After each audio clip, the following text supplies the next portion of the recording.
नमस्कार बच्चों, मैं धीरेन्द्र कुमार श्रीवास्तव, प्रवक्ता वाणिज्य।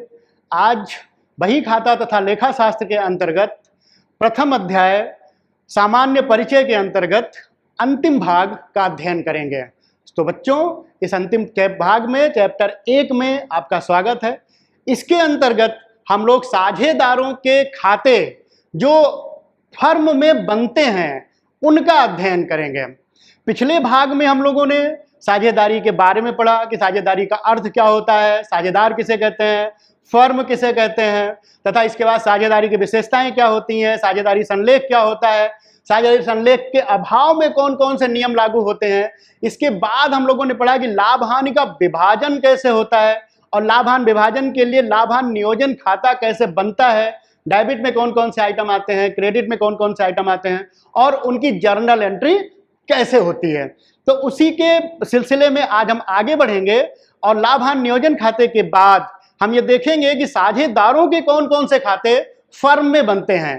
तो आप देखिए यहाँ पे साझेदारी संस्था में साझेदारों के नाम से निम्नलिखित 3 खाते बनाए जाते हैं। नंबर 1 साझेदारों के पूंजी खाते, नंबर 2 साझेदारों के ऋण खाते तथा नंबर 3 साझेदारों के आहरण खाते। तो इस प्रकार 3 ये व्यक्तिगत खाते हैं। बाकी तो नॉमिनल कई तरह के अकाउंट साझेदारों के नाम से ओपन होते हैं।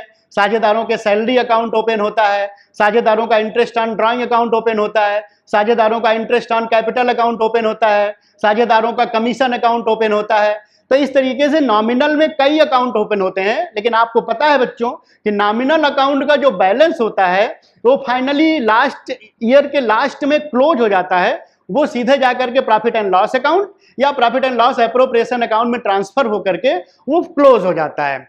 अब यहाँ पे हम डिस्कस कर रहे हैं कि साझेदारों के जो मेन 3 खाते बनते हैं, ये 3 खाते आगे कंटिन्यूएशन में चलते रहते हैं। केवल ड्राइंग अकाउंट हमारा 1 साल का होता है, क्योंकि ड्राइंग अकाउंट लाभ पर प्रभार होता है। ड्राइंग अकाउंट का संबंध लाभ से होता है, क्योंकि लाभ साल के अंत में निकल के आता है। इसलिए आहरण का जो कैलकुलेशन है वो साल के अंत में लाभ में से किया जाता है। इसलिए इस खाते को भी हम लोग लास्ट के अंत में क्लोज कर देते हैं। लेकिन साझेदारों का पूंजी खाता तथा साझेदारों के ऋण खाते ये कंटिन्यू चलते रहते हैं और ये तीनों ही खाते साझेदारों के व्यक्तिगत खाते होते हैं। तो अब हम इसके बारे में एक एक करके स्टडी करेंगे। सबसे पहले हम स्टडी करेंगे साझेदारों के पूंजी खाते की, कैपिटल अकाउंट की हम बात करेंगे। सबसे पहले कैपिटल अकाउंट में हम 2 तरीके के कैपिटल अकाउंट बनाते हैं, 2 विधियों से कैपिटल अकाउंट बनाते हैं।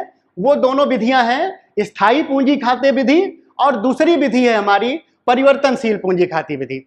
ये दोनों विधियां इस अवधारणा पर आधारित हैं कि एक विधि के अंतर्गत हम साझेदारों की इनिशियल पूंजी, प्रारंभिक पूंजी, व्यवसाय प्रारंभ करने के समय की पूंजी को स्थायी रखते हैं, उसमें कोई परिवर्तन नहीं करते, कभी भी कोई परिवर्तन नहीं करते। जब तक कि साझेदार अपनी पूंजी में परिवर्तन ना करें तब तक हम उसमें कोई परिवर्तन नहीं करते। इसीलिए इस विधि को हम स्थायी पूंजी विधि कहते हैं। और दूसरी विधि जो हमारी होती है परिवर्तनशील पूंजी खाते विधि, इसके अंतर्गत हम एक अकाउंट बनाते हैं जिसमें साझेदारों के हम सारे व्यवहारों का लेखा करते हैं। तो ऐसी स्थिति में हर साल साझेदारों की पूंजी का शेष बदल जाता है। इसके कारण इसको हम परिवर्तनशील पूंजी खाते कहते हैं। अब एक एक करके हम इन खातों के बारे में डिटेल स्टडी करेंगे। सबसे पहले हम साझेदारों के स्थायी पूंजी खाते विधि की अध्ययन करेंगे, क्योंकि बच्चों हमने आपको बताया कि इसमें साझेदारों की प्रारंभिक पूंजी के लिए हम अलग से खाते बनाते हैं। तो साझेदारों के बाकी ट्रांजैक्शन के लिए हम क्या करेंगे, तो साझेदारों के बाकी ट्रांजैक्शन के लिए हम करंट अकाउंट बनाते हैं, साझेदारों का चालू खाता बनाते हैं जिसमें 1 साल तक की सारी एंट्री हम लिखते हैं। तो पूंजी को हम अलग कर लेते हैं, बाकी सारे ट्रांजैक्शन को हम अलग करंट अकाउंट में लिखते हैं। तो इन दोनों अकाउंट को मिला करके, दोनों खातों को मिला करके हम कहते हैं कि ये स्थायी पूंजी खाता विधि है। तो इस प्रकार स्थायी पूंजी खाता विधि के अंतर्गत 2 खाते बन गए, एक साझेदारों का पूंजी खाता और दूसरा हमारा बन गया साझेदारों का चालू खाता। तो सबसे पहले हम बात करेंगे साझेदारों का पूंजी खाता और उसमें हम क्या क्या इंक्लूड करेंगे ये हम देखेंगे। साझेदारों के पूंजी खाते में साझेदारों के द्वारा लगाई गई प्रारंभिक पूंजी का लेखा किया जाता है। इस खाते में कभी भी कोई परिवर्तन नहीं होता है, केवल दो घटनाओं को छोड़कर, या तो साझेदार अपनी पूंजी को बढ़ाएं और या फिर साझेदार अपनी पूंजी को कम करें।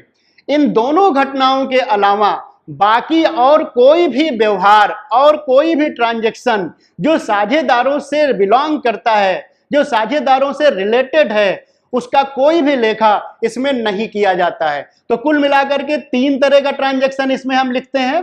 एक साझेदारों की पूंजी, एक साझेदारों का एडिशनल कैपिटल और एक साझेदारों का परमानेंट विड्रॉल।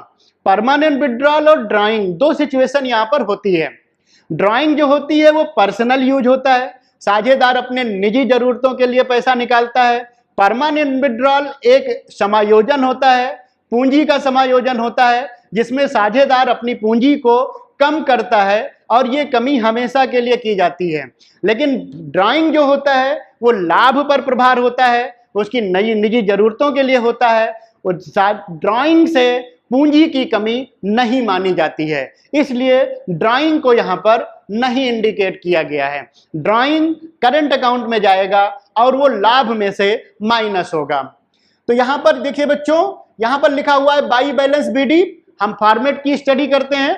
फॉर्मेट में पार्टनर्स कैपिटल अकाउंट दोनों साइड डेबिट क्रेडिट। डेट का कॉलम इसमें नहीं मेंशन है क्योंकि इसमें हम अंत में बना रहे हैं, तो जो भी ट्रांजैक्शंस होते हैं वो फाइनली हम पोस्ट करते हैं। इसमें डेट का कॉलम बनाया जा सकता है, जब जब कोई घटना घटती है उसको यहाँ पे मेंशन किया जा सकता है, लेकिन क्योंकि हम फाइनल अकाउंट की स्टडी कर रहे हैं तो फाइनल अकाउंट में डेट की कोई आवश्यकता नहीं होती है। अब यहाँ पर ये जो बैलेंस बीडी है ये 1 अप्रैल की कैपिटल है। अगर साझेदार पहली बार व्यवसाय शुरू कर रहा है, ये पहली बार व्यवसाय क्लोज कर रहा है, पहला साल का अंत है, तो यहां पर बैलेंस बीडी नहीं होगा क्योंकि पिछले सालों में कोई फर्म नहीं चली थी। नया व्यवसाय है तो नए व्यवसाय की दशा में यहां पर बाई कैश या बाई बैंक आएगा। अजय साझेदार बैंक की सहायता से, बैंक खाते की सहायता से व्यवसाय को शुरू करते हैं, अपनी पूंजी को बैंक में जमा करते हैं, उसके बाद व्यवसाय को शुरू करते हैं, तो फिर ये यहां पर होगा बाई बैंक। और अगर नगद व्यवसाय शुरू करते हैं तो नगद व्यवसाय की दशा में यहां पर हो जाएगा बाई कैश। और अगर साझे फर्म कंटिन्यू चल रही है, सालों साल से चलती चली आ रही है, तो ऐसी सिचुएशन में यहां पे होगा बाई बैलेंस बीडी। ये पिछले साल का कैपिटल बैलेंस होता है। अब अगर साझेदारों ने कोई एडिशनल कैपिटल डाली हुई है बिजनेस में, कोई नई कैपिटल डाली हुई है, कोई नया इन्वेस्टमेंट किया हुआ है, तो फिर यहां पर आएगा बाई कैश और एडिशनल कैपिटल हमने इंडिकेट किया हुआ है। तो अगर साझेदार कोई नई कैपिटल डालते हैं, अपने व्यवसाय को बढ़ाते हैं, अपने व्यवसाय की पूंजी को बढ़ाते हैं, तो यहां पर अगर कैश से बढ़ाते हैं तो यहां बाई कैश लिखा जाएगा। अगर चेक के थ्रू बढ़ाते हैं तो यहां पर बाई बैंक लिखा जाएगा। इसके बाद बच्चों हम डेबिट साइड में चलते हैं। डेबिट साइड में लिखा हुआ है टू कैश अकाउंट। यहां पर बाई बैलेंस बीडी लिखा हुआ है, लेकिन उधर टू बैलेंस बीडी नहीं लिखा हुआ है। इसका मतलब इस खाते का शेष हमेशा क्रेडिट होता है, कभी भी डेबिट बैलेंस नहीं होता है, इसलिए डेबिट साइड में कोई बैलेंस बीडी नहीं लिखा हुआ है। बाकी खातों में डेबिट बैलेंस भी हो सकता है, क्रेडिट बैलेंस भी हो सकता है, तो वहां पर दोनों तरफ बैलेंस बीडी आपको मेंशन मिलेगा, लेकिन यहां पर एक ही तरफ बैलेंस बीडी लिखा हुआ है क्योंकि ये बैलेंस हमेशा डेबिट ही रहता है। अब देखिए यहाँ पे to cash account. To cash account जो है वो विड्रॉल है। अगर साझेदार कभी भी अपनी कैपिटल को निकालते हैं, ये कभी कभार की घटना होती है, हर साल नई पूंजी नहीं आती, हर साल साझेदार अपनी पूंजी को कम नहीं करते हैं, तो ये कभी कभार की घटना होती है। तो अगर साझेदार इस साल अगर उन्होंने अपनी कैपिटल में कमी करी है तो यहाँ पर टू कैश अकाउंट। अगर बैंक के थ्रू पैसा निकाला है तो टू बैंक अकाउंट। जिस पार्टनर ने निकाला है उस पार्टनर के नाम में लिखेंगे और इसके बाद दो क्रेडिट साइड के टोटल में से डेबिट साइड का टोटल माइनस कर देंगे, निकल जाएगा फाइनल बैलेंस। और यही बैलेंस हम ले जाकर के आर्थिक चिट्ठे यानी बैलेंस शीट में लायबिलिटी साइड में कैपिटल के रूप में लिखेंगे। बच्चों ये दोनों घटनाएं क्योंकि कभी कभी घटती हैं, इसलिए केवल इसमें एक मेन ट्रांजैक्शन आता है, बाई बैलेंस बीडी, कैपिटल का ट्रांसफर हो जाता है, फिर वही कैपिटल सालों साल चलती रहती है क्योंकि इसमें कभी और कोई चेंज नहीं होता है। अब हम इसके दूसरे पार्ट का स्टडी करेंगे जिसको हम कहते हैं साझेदारों के चालू खाते। स्थायी पूंजी खाते विधि में दो खाते बनाए जाते हैं, एक पूंजी खाता और दूसरा साझेदारों का चालू खाता। तो पूंजी को छोड़कर बाकी सारे ट्रांजैक्शन इस करंट अकाउंट में लिखे जाते हैं। पूंजी को छोड़कर बाकी सभी तरह के ट्रांजैक्शन जो साझेदार को बिलोंग करते हैं वो सभी इस खाते में लिखे जाते हैं। इस खाते में साल भर के जितने भी ट्रांजैक्शन होते हैं साझेदारों के, उन सभी को हम, अगर साझेदारों को हम अमाउंट दे रहे हैं तो उनको हम क्रेडिट साइड में लिखते हैं, और साझेदारों से अगर कोई अमाउंट हम रिकवरी कर रहे हैं या उन पर कोई अमाउंट डेबिट बना हुआ है तो उनको हम डेबिट साइड में लिख करके उसको हम क्रेडिट साइड के प्रॉफिट में से माइनस करते हैं। अब एक एक करके हम इसके ट्रांजैक्शन का स्टडी करेंगे। देखिए बच्चों, यहां पर partners current account, debit side और क्रेडिट साइड। करंट का मतलब ये होता है कि 1 साल का खाता। फिर यहां पे लिखा हुआ है बाई बैलेंस बीडी और टू बैलेंस बीडी। इसका मतलब ये हो गया कि ये खाता दोनों तरह के बैलेंस को प्रदर्शित करता है। ये डेबिट बैलेंस भी हो सकता है और ये क्रेडिट बैलेंस भी हो सकता है। अगर क्रेडिट साइड ज्यादा होगा तो क्रेडिट बैलेंस होगा, अगर पार्टनर ने विड्रॉल ज्यादा किया है तो अगर डेबिट का अमाउंट ज्यादा होगा तो उनका डेबिट बैलेंस शो करेगा, जो एक तरीके से कैपिटल की कमी होती है। इसके बाद देखते हैं यहाँ पे, इस प्रकार यहाँ पे दोनों बैलेंस के बाद हम देखते हैं क्रेडिट साइड के सारे ट्रांजैक्शनों को 1 बाई 1। नंबर 1 देखते हैं कि by interest on capital. Interest on capital साझेदारों को उनके पार्टनरशिप डीड के अकॉर्डिंग दी जाती है। दोनों जितने भी पार्टनर होंगे उतने पार्टनर को दी जाएगी। इस फॉर्मेट में हमने क्योंकि 2 साझेदारों की संकल्पना को लेकर के किया है, वैसे साझेदारों की संख्या न्यूनतम 2 होती है और अधिकतम होती है 50 तक होती है। तो ऐसी सिचुएशन में यहां पर हमने 2 पार्टनर की संकल्पना को लेकर के इस फॉर्मेट को शो किया है, इसलिए उनका नाम हमने ए और बी इंडिकेट किया हुआ है। तो अब यहां पे देखेंगे by interest on capital. Capital साझेदारों को उनकी प्रारंभिक पूंजी पर मिलती है, मतलब जो पार्टनर जिस समय पर जितनी कैपिटल होती है उसी पर इंटरेस्ट ऑन कैपिटल निकलता है। अगर मान लीजिए साल के बीच में किसी पार्टनर ने कोई एडिशनल कैपिटल लगाई तो उस एडिशनल कैपिटल पर उसी डेट से इंटरेस्ट ऑन कैपिटल मिलेगा जिस डेट पर उसने लगाई है। और जो कैपिटल प्रारंभिक पूंजी प्रारंभिक डेट से है, 1 अप्रैल से है, तो वहां पर 1 अप्रैल से कैलकुलेशन होगा, तो उस अमाउंट पर 1 अप्रैल से कैलकुलेशन होगा। और अगर कोई कैपिटल में कमी हुई है तो जिस डेट से कमी हुई है उस डेट से जितनी कमी हुई है उतना कम करके फिर कैपिटल इंटरेस्ट ऑन कैपिटल को हम कैलकुलेट करेंगे। तो इसलिए interest on capital monthly base करता है, डेट वाइज बेस करता है। जिस महीने में पार्टनर की जितनी कैपिटल होती है उसी के आधार पर यहां पर हम कैलकुलेशन करते हैं। लेकिन अगर कोई कैपिटल में चेंज नहीं आ रहा है तो शुरू की जो कैपिटल होती है उस पर हम इंटरेस्ट चेंज कैलकुलेट करते हैं। और जो करंट अकाउंट का बैलेंस है इस पर हम कोई इंटरेस्ट चार्ज नहीं करते हैं। जो मेन कैपिटल बैलेंस है जिससे पार्टनर ने बिजनेस को शुरू किया था उस कैपिटल पर हम यहां पर इंटरेस्ट ऑन कैपिटल कैलकुलेट करते हैं। अगर कोई चेंज आता है तो उस चेंज के अकॉर्डिंग कैलकुलेट करते हैं। करंट अकाउंट के किसी भी बैलेंस पर हम इंटरेस्ट ऑन कैपिटल कैलकुलेट नहीं करते हैं। अब बात करते हैं रेगुलर पार्टनर की, जो ऑफिस में बैठता है, जो नियमित रूप से फर्म के कार्य को देख रहा है। अगर उसे सैलरी दी गई है तो यहाँ पर जिस पार्टनर को सैलरी दी गई है उस पार्टनर को यहाँ पे सैलरी हम दे देंगे। लेकिन अगर दोनों पार्टनर को सैलरी दी गई है तो दोनों पार्टनर को यहाँ पे हम सैलरी लिख देंगे। कमीशन जो एक्स्ट्रा एफर्ट के लिए होता है, जो व्यवसाय को एक्स्ट्रा बढ़ाने के लिए होता है, तो उस एक्स्ट्रा प्रयास के लिए अगर कमीशन जिस पार्टनर को दिया जाएगा उस पार्टनर को यहाँ पे हम कमीशन लिख देंगे। और अगर दोनों पार्टनर ने प्रयास किया है तो दोनों पार्टनर को कमीशन देंगे।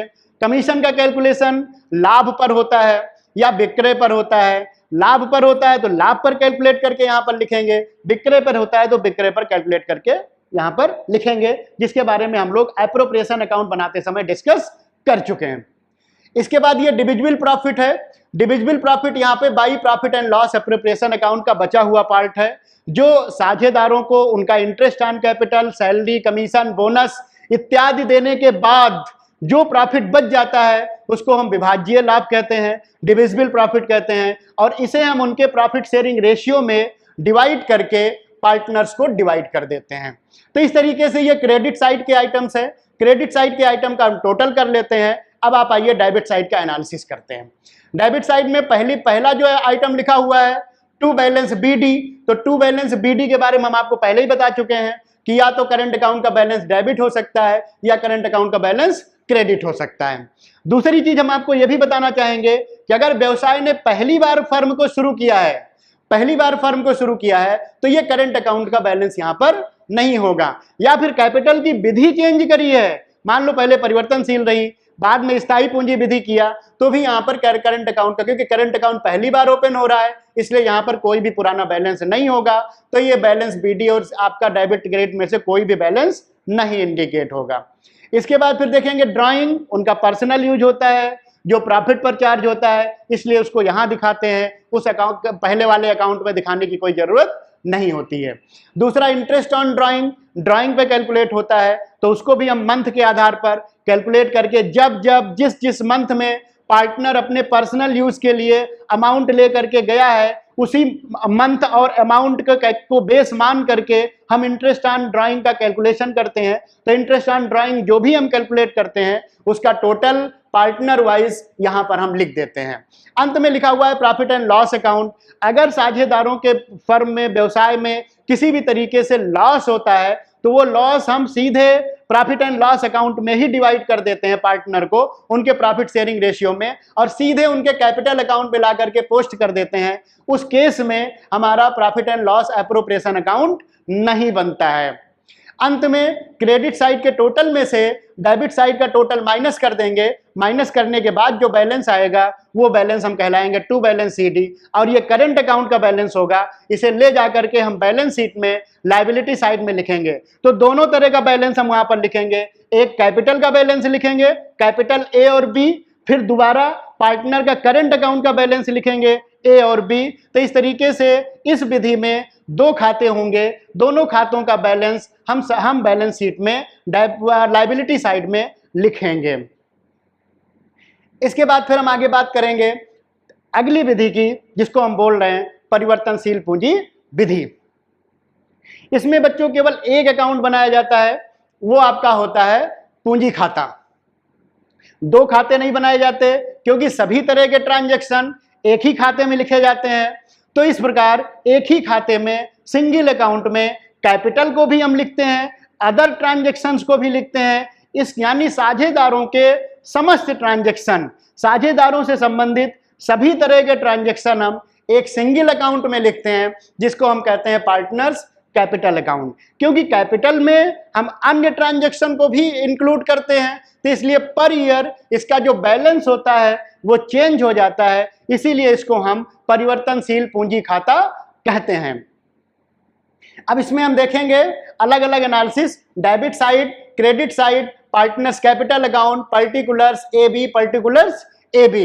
ये फॉर्मेट है, दो पार्टनर को ले करके बनाया गया है। अब इसमें एक एक करके देखिए, यहां पर लिखा हुआ है by balance BD. By balance BD का मतलब हो गया ये पुरानी कैपिटल का बैलेंस है, जो पिछले साल की कैपिटल है उसका बैलेंस होता है। हम हर साल बैलेंस को, हर महीने, हर साल बैलेंस को ट्रांसफर करते हैं। तो यहाँ पर ये जो है पिछले साल का बैलेंस है, जो हम ट्रायल बैलेंस से लेकर के यहाँ पर आए हैं। अब अगर पहली बार बिजनेस शुरू किया गया है तो ये बैलेंस नहीं होगा, फिर उसकी जगह पे हमारा होगा टू कैश अकाउंट या टू बैंक अकाउंट। कई बार हम बता चुके हैं, इसलिए हमें लगता है कि आपको अच्छे तरीके समझ में आ गया होगा कि अगर हम फर्स्ट टाइम बिजनेस शुरू कर रहे हैं तो यहाँ पर बाई बैंक या बाई कैश अकाउंट होगा। इसके बाद अगर ये सालों साल से चला आ रहा है तो फिर यहाँ पे बैलेंस बीडी होगा। अब इसका अपोजिट बैलेंस भी हो सकता है, ये तो पॉजिटिव बैलेंस हो गया, इसका नेगेटिव बैलेंस भी हो सकता है टू बैलेंस बीडी। अगर पार्टनर ने विड्रॉल ज्यादा किया है तो फिर उसका पार्टनर का हो सकता है कि डेबिट साइड ज्यादा हो, तो डेबिट साइड ज्यादा होने की वजह से उसका बैलेंस डेबिट होगा यानी नेगेटिव होगा। अब आगे देखें by cash account. By cash account का मतलब एडिशनल कैपिटल। एडिशनल कैपिटल अगर पार्टनर ने लगाई है तो उसे इसी अकाउंट में लिखेंगे, अलग खाते बनाने की कोई जरूरत नहीं है। फिर इंटरेस्ट ऑन कैपिटल, सैलरी और कमीशन, ये उसी तरीके से लिखेंगे जैसे हमने पहले आपको एक्सप्लेन कर दिया, इसमें कोई डिफरेंस नहीं है। प्रॉफिट एंड लॉस एप्रोप्रिएशन, बचा हुआ प्रॉफिट है, इसको भी हम उसी तरीके से पोस्ट करेंगे जैसे हमने पिछले खाते में किया था। फिर यहां पर देखेंगे, यहां पर आपका देखिए डेबिट साइड में टू बैलेंस बीडी, ये आपका डेबिट बैलेंस है पार्टनर का, जो कभी कभी होता है। कभी कभी ऐसी सिचुएशन आती है कि पार्टनर की कैपिटल कम हो जाती है और खर्चे उसके ज़्यादा हो जाते हैं, ऐसी सिचुएशन में उसका डेबिट बैलेंस हो जाता है और उसे हम एसेट साइड में एज ए डेप्टर्स के रूप में दिखाते हैं। तो यहां पर टू बैलेंस बीडी हमारा हो गया। फिर इसके बाद टू कैश अकाउंट, ये विड्रॉल हो गया, परमानेंट विड्रॉल हो गया, जिसे हमने बताया कि ये पूंजी समायोजन के टाइम पे या फिर पार्टनर अगर सर्वसहमति से अपने व्यवसाय की पूंजी को कम करना चाहते हैं तो उस सिचुएशन में पार्टनर अपने कैपिटल को कम करते हैं। इसके बाद देखेंगे ड्राइंग अकाउंट। ड्राइंग क्योंकि उनकी पर्सनल नीड होता है, जो प्रॉफिट पे चार्ज होता है, इसका कैपिटल से कोई नीड नहीं होता है, लेकिन इसको हम अलग दिखाते हैं, परमानेंट विड्रॉल हम अलग दिखाते हैं, इसीलिए उसको हम विड्रॉल ऑफ कैपिटल कहते हैं और इसको हम ड्राइंग कहते हैं। दोनों ही सिचुएशन अलग अलग हैं, दोनों का नेचर अलग है, वो कैपिटल को बिलोंग करता है, ये प्रॉफिट को बिलोंग करता है, ये पर्सनल यूज से के लिए को बिलोंग करता है, और वो कैपिटल की पॉलिसी होती है जिसमें कि हम कैपिटल को पार्टनर सर्वसहमति से कम करता है या एडजस्ट करता है। इंटरेस्ट ऑन ड्राइंग, ड्राइंग पे कैलकुलेट होता है, तो ड्राइंग पे कैलकुलेट करके इंटरेस्ट ऑन ड्राइंग यहां पर हम लिख देंगे। लेकिन अगर आपका कोई लॉस हुआ है, फर्म में लॉस हुआ है, तो ऐसी सिचुएशन में हम प्रॉफिट एंड लॉस अकाउंट में ही उस लॉस वाले पार्ट को डिवाइड करके फिर वहां पर प्रॉफिट शेयरिंग रेशियो बांटकर फिर यहां पर वह इनपुट करेंगे। फिर अंत में डेबिट साइड, क्रेडिट साइड के टोटल में से डेबिट साइड का टोटल माइनस करेंगे, माइनस करके फिर यहां पे हम बैलेंस सीडी लिखेंगे। अगर पार्टनर का क्रेडिट साइड ज्यादा है तो बैलेंस आपका डेबिट साइड में निकलेगा, और अगर आपका डेबिट साइड का टोटल ज्यादा है तो पार्टनर का बैलेंस क्रेडिट साइड में निकलेगा। इस विधि में एक ही बैलेंस निकलता है और पुरानी वाली पहले वाली विधि में दो बैलेंस निकलते हैं। तो ये बैलेंस ले जाकर के हम बैलेंस शीट में लायबिलिटी साइड में कैपिटल टर्म के अंतर्गत पार्टनर ए और बी करके उनकी कैपिटल लिखेंगे, क्योंकि ये हर साल बदल जाएगी, क्योंकि इसीलिए इसका परिवर्तनशील नाम है। तो आगे हम देखेंगे, इसके बाद बैलेंस शीट बनाने के बाद फिर जो है हम देखेंगे कि अब हमने आज क्या क्या स्टडी कर लिया इसके अंतर्गत। तो आज हमने ये यहां पर स्टडी किया है, वो हमने किया है कि साझेदारों के पूंजी खाते कैसे कैसे बनेंगे। दो विधियों से बनेंगे, एक विधि हमारी स्थायी पूंजी विधि होगी और दूसरी विधि हमारी होगी वो होगी परिवर्तनशील पूंजी विधि। अब हमने शुरू में ही डिस्कस किया था कि आज हम साझेदारों के खाते के बारे में अध्ययन करेंगे। तो तीन खाते होते हैं, एक हमारा होता है पूंजी खाता, तो पूंजी खाता आपका डिटेल हो गया। अब हम नंबर सेकंड लेंगे, वो है हमारा साझेदारों का ऋण खाता। अगर साझेदारों के द्वारा फर्म को कोई लोन दिया गया है, ये लोन पूंजी के अतिरिक्त होता है, तो उस लोन के लिए हम अलग अकाउंट बनाते हैं जिसको हम साझेदारों का लोन अकाउंट या ऋण खाता कहते हैं। अगर दोनों पार्टनर ने लोन दिया है तो दोनों पार्टनर के लिए एक साथ भी बना सकते हैं, अलग अलग भी बना सकते हैं। इसमें हम साझेदारों का लोन बैलेंस और प्लस उस पर इंटरेस्ट दोनों का लेखा करते हैं, और टोटल करके जो बैलेंस आता है ये बैलेंस ले जाकर के लायबिलिटी साइड में बैलेंस शीट में पार्टनर लोन अकाउंट करके हम दिखाते हैं। ये कैपिटल के अतिरिक्त होता है। इस पर जो ब्याज की दर होती है वो साझेदारी संलेख के आधार पर डिसाइड होती है, लेकिन अगर नहीं डिसाइड की गई है तो 6% का कैलकुलेशन यहां पर हम करते हैं और इंटरेस्ट ऑन लोन लगा करके फिर जो टोटल आता है वो हम बैलेंस शीट में शो करते हैं। इसके बाद तीसरा अकाउंट जो हमारा बनता है वो बनता है साझेदारों के आहरण खाते। साझेदारों के जो आहरण खाते हैं ये हमारे, वो आहरण का मतलब हो गया पर्सनल यूज। तो पर्सनल यूज में कभी कोई टाइम फिक्स नहीं होता है, कभी भी साझेदारों को जरूरत पड़ सकती है तो वो कभी भी विड्रॉल कर सकते हैं, इसलिए यहां पर डेट मेंशन नहीं किया गया है। जब उनकी नीड पड़ती है तब वो विड्रॉल कर लेते हैं। लेकिन एक पॉलिसी भी होती है ड्राइंग के बारे में, क्योंकि उन्हें निश्चित आवश्यकता पड़ेगी धन की, तो ऐसी सिचुएशन में वो एक पॉलिसी बना लेते हैं कि भाई साल भर में हम इतना अमाउंट निकालेंगे। वो चाहे तो सिंगल अमाउंट निकाल सकते हैं, वो चाहे तो मंथली अमाउंट निकाल सकते हैं जैसे सैलरी निकाली जाती है, वो चाहे तो 2-2 महीने पे निकाल सकते हैं, क्वार्टरली निकाल सकते हैं, 3-3 महीने पे, 6-6 महीने पे निकाल सकते हैं, और जब जरूरत पड़े तब निकाल सकते हैं। पहली तारीख को जरूरत पड़ी, पहली तारीख को निकाल लिया, 5 तारीख को जरूरत पड़ी, 5 तारीख को निकाल लिया, 10 तारीख को जरूरत पड़ी, 10 तारीख को निकाल लिया। इसको कहते हैं अनसिस्टमैटिक विड्रॉल ऑफ ड्राइंग। और एक होता है सिस्टमैटिक विड्रॉल ऑफ ड्राइंग, जिसमें कि वो डेट वाइज निकालते हैं। तो दोनों तरीके हैं ड्राइंग निकालने के, जैसे चाहे वैसे पार्टनर निकालें, क्योंकि फर्म के वो रियल ओनर होते हैं, तो वही पॉलिसी डिसाइड करते हैं। तो जिस डेट पर ड्राइंग निकालेंगे वो डेट हम यहां पर मेंशन करेंगे। इसके बाद पूरे साल भर का ड्राइंग हम जोड़ेंगे। साल भर का ड्राइंग जोड़ने के बाद अंत में 31 मार्च को, यानी क्लोजिंग वाली डेट को, हम यहां पर कैपिटल अकाउंट में उसको हम भेज देंगे, जहां से हम उसे क्लोज कर देंगे। तो इस तरीके से साझेदारों के 3 अकाउंट हमने बनाए।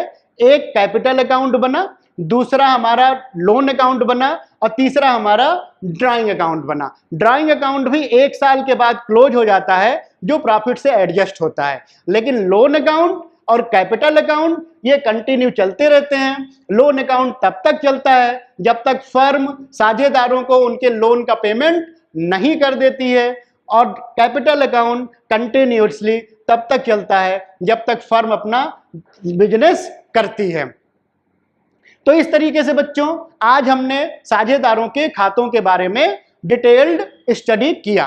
तो अब आपका प्रथम चैप्टर सामान्य परिचय एवं खाते यहां पर समाप्त होता है। इसमें जो न्यूमेरिकल क्वेश्चन बनता है वो न्यूमेरिकल क्वेश्चन आपका बनता है profit and loss appropriation account का न्यूमेरिकल क्वेश्चन बनता है, इंटरेस्ट ऑन कैपिटल का न्यूमेरिकल क्वेश्चन बनता है, सैलरी का क्वेश्चन बनता है, इंटरेस्ट ऑन ड्राइंग का क्वेश्चन बनता है, और साझेदारों के कमीशन का क्वेश्चन बनता है। तथा साथ में साझेदारों के द्वारा बनाए जाने वाले पूंजी खाते, लोन खाते और उनके ड्राइंग अकाउंट पर हमारा न्यूमेरिकल क्वेश्चन बनता है। फॉर्मेट स्टडी हमने कर लिया, उसका इलस्ट्रेशन स्टडी हमने कर लिया। अब आप इसके अभ्यास के लिए ऑनलाइन अभ्यास कर सकते हैं। अगर आपके पास बुक्स अवेलेबल है तो बुक्स है, नहीं तो ऑनलाइन अभ्यास आप कर सकते हैं। ऑनलाइन अभ्यास करने के लिए मानव संसाधन विकास मंत्रालय भारत सरकार द्वारा विकसित दीक्षा मोबाइल एप्लीकेशन पर उपलब्ध है। दीक्षा मोबाइल एप्लीकेशन को आप गूगल प्ले स्टोर से या iOS से डाउनलोड कर लीजिए। इसके बाद फिर आप अभ्यास भी कर सकते हैं तथा और अन्य सारी भी गतिविधियों को वहां पर कर सकते हैं। अगर यहां पर बात समझ में नहीं आती है तो फिर आप किसी भी तरह की कोई स्पष्टता हो या कोई और शंका हो तो आप अपने शिक्षक से वर्चुअल क्लासेस के थ्रू, व्हाट्सएप के थ्रू या ऑनलाइन ई लर्निंग के थ्रू आप अपनी शंका का समाधान कर सकते हैं। इसके अलावा ये जो वीडियो कंटेंट आपको प्रस्तुत किया गया, तीनों पार्ट ये माध्यमिक शिक्षा विभाग जो YouTube पर अवेलेबल है। इस चैनल को डाउनलोड कीजिए, सब्सक्राइब कीजिए, और उसके बाद इसके जो भी अब कंटेंट हैं वो आप जब चाहें तब देख सकते हैं। तो इस तरीके से बच्चों आज साझेदारी का प्रथम चैप्टर सामान्य परिचय एवं उसमें बनने वाले खातों का से संबंधित जो अध्ययन है वो हमने कर लिया और वो यहाँ पर समाप्त होता है। अब आप घर पे खूब अध्ययन करिए, घर पे रहिए, स्वस्थ रहिए और घर पर खूब पढ़ाई करिए। धन्यवाद।